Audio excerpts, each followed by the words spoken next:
सभी के लिए नमस्कार। आज हम देख रहे हैं मध्य प्रदेश में जो अच्छी शिक्षक भर्ती हो रही थी और जो 20,000 पद खाली रह गए हैं अच्छी शिक्षकों की, इसके नियुक्ति आदेश आए हैं।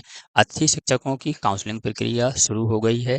यह जो 20,000 पद हैं, यह पद कैसे खाली रह गए? जब इतनी प्रक्रिया चली, इसी के साथ इतने अभ्यर्थियों ने फॉर्म डाले, लेकिन फिर भी यह 20,000 पद कैसे रह गए? इनके बारे में जानेंगे। साथ ही साथ इसकी लास्ट डेट क्या होने वाली है और जो भी स्कूलों में पहले जिनके लिए जॉइनिंग आदेश दे दिए थे, फिर जिनके जॉइनिंग नहीं हो पाई है, उनके लिए भी बेनिफिट है, यह पुनः आवेदन कर सकते हैं। तो ऐसे ही संपूर्ण जानकारी हम देखते हैं। ऐसी ही जानकारी प्राप्त करने के लिए आप हमारे चैनल से जुड़ सकते हैं। हम नौकरी संबंधी सभी अपडेट अपने चैनल पे लाते रहते हैं। तो देखते हैं जो अच्छी शिक्षक नियुक्तियां हैं, इनके संबंध में संपूर्ण जानकारी।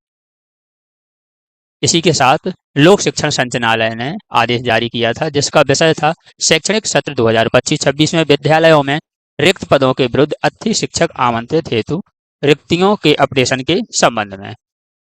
यह जो जानकारी है, इसमें अच्छी तरह से वर्णन दिया गया है। इसे देखते हैं। लापरवाही, 20,000 पदों पर नियुक्तियां ना हो पाई अच्छी शिक्षक। 20,000 पदों पर अभी अच्छी शिक्षकों की ज्वाइनिंग नहीं हो पाई है। क्यों नहीं हो पाई है? जिला शिक्षा अधिकारी ने लोक शिक्षण संचालनालय को पत्र लिखकर बताया सालावार समस्या। जो भी शालाओं की समस्या है, वह बताई है। यहाँ देखते हैं, अधिकतम 6 कालखंड पढ़ाना होंगे। अधिकतम 6 और कम से कम 4 से लेकर 6 कालखंड एक अच्छी शिक्षक या टीचर के लिए पढ़ाना है। प्राचार्यों को यह भी निर्देश दिए गए हैं कि निर्धारित 4 एवं अधिकतम 6 कालखंड अच्छी शिक्षकों को पढ़ाना होंगे। क्योंकि पहले क्या है, पूरा काम अच्छे शिक्षकों से ही कराते थे, लेकिन 4 और 6 से ज़्यादा नहीं पढ़ा सकते हैं। करीब 20,000 ऐसे पद हैं जो अभी भी विषयवार खाली पड़े हैं। अब शिक्षकों की कमी से पढ़ाई के होते नुकसान ने संचालनालय की चिंता बढ़ा दी है।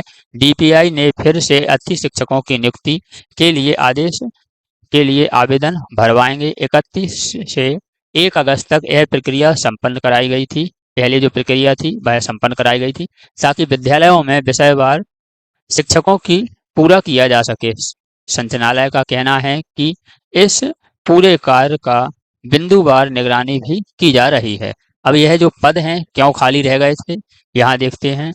यह धर्मेंद्र शर्मा हैं, उप संचालक हैं लोक शिक्षण संचालनालय का। इनका कहना क्या है?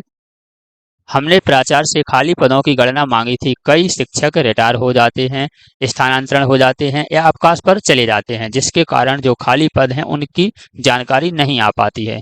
निर्देश दिए गए थे ऐसे पदों की जानकारी पोर्टल पर प्रदर्शित की जाए, ताकि वास्तविक स्थिति पता चल सके।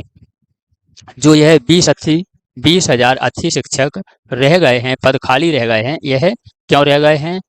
कोई तो रिटायर हो जाते हैं, या फिर कोई जो प्राचार्य हैं वह छुट्टी पर चले जाते हैं, या फिर उनका स्थानांतरण हो जाता है। इस कारण से उनका कहना है कि यह जो पद हैं रह गए हैं। इसकी जानकारी देखते हैं।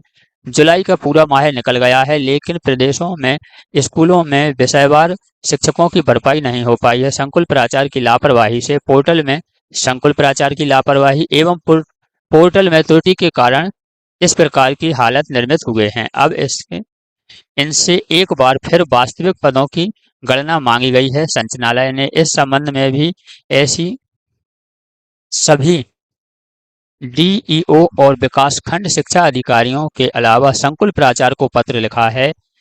इसमें कहा गया है कि रिक्त पदों के विरुद्ध अच्छी शिक्षकों को बुलाया गया था। इसके लिए विद्यालयों के शाला प्रभारी के लॉगिन पर आवश्यकता अनुसार रिक्तियों के अपडेशन करने की सुविधा उपलब्ध कराई गई थी, लेकिन कई जिला शिक्षा अधिकारियों द्वारा पत्र के माध्यम से अवगत कराया गया है कि शाला प्रभारियों द्वारा रिक्तियों की अपडेशन कराते समय त्रुटिपूर्ण जानकारी पोर्टल पर अपडेट की गई है।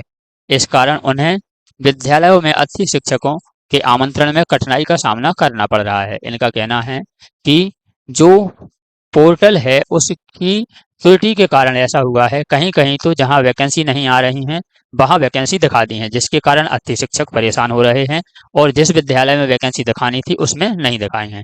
जबकि शिक्षा अधिकारियों द्वारा प्रेषित किए गए पत्र के आधार पर विद्यालयों में रिक्तियों के अपडेशन हेतु शाला प्रभारी को आमंत्रित अब अंतिम अवसर प्रदान किया जाना है। इस वजह से तत्काल प्रभारी रिक्त पदों पर अच्छी शिक्षकों से भरने हेतु अपडेशन की कार्यवाही करें। एजुकेशन पोर्टल पर 5 अगस्त तक यह कार्रवाई पूरी की जाए। जो भी अपडेशन है उसकी कार्रवाई 5 अगस्त तक की जानी चाहिए। सही जानकारी पोर्टल पर दर्शानी होगी। जो भी सही जानकारी है वह पोर्टल पर दर्शानी होगी। चालू शैक्षणिक सत्र में अतिथि शिक्षकों की भर्ती हेतु विद्यालयों में नियमित शिक्षकों की अनुपलब्धता होने की स्थिति में उस पदों को पोर्टल पर प्रदर्शित करना होगा। इनकी जगह अतिथि शिक्षकों की नियुक्ति की जाएगी। यदि इसमें जो नियमित शिक्षक नहीं है तो अतिथि शिक्षकों की नियुक्ति की जाती है, सभी को पता है। वास्तविक आवश्यकता रिक्तियों की पूर्ति करने की कार्यवाही विद्यालय के शाला प्रभारी द्वारा होगी। किसके द्वारा होगी? शाला प्रभारी के द्वारा होगी। जो भी विद्यालय के शाला प्रभारी हैं उनके द्वारा होगी। शाला प्रभारी का उत्तरदायित्व होगा कि वह स्कूलों में उपलब्ध सेक्शन एवं टाइम टेबल में कुल कालखंड की संख्या एवं विद्यार्थियों की दैनिक उपस्थिति के आधार पर अतिथि शिक्षकों को रखेंगे। किस आधार पर रखना है? जो भी कालखंड है वो विद्यालयों में जो छात्रों की संख्या है उसके आधार पर रखेंगे।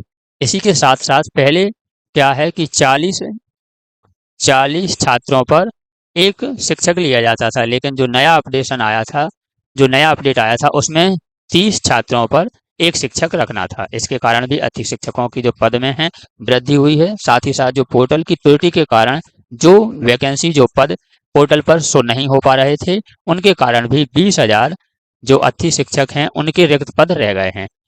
तो यह रही आपकी जानकारी। ऐसे ही अपडेट प्राप्त करने के लिए आप हमारे चैनल को सब्सक्राइब कर लें। हम नौकरी संबंधी सभी अपडेट अपने चैनल पे लाते हैं। मिलते हैं एक और अपडेट के साथ, एक और जानकारी के साथ अगली वीडियो में।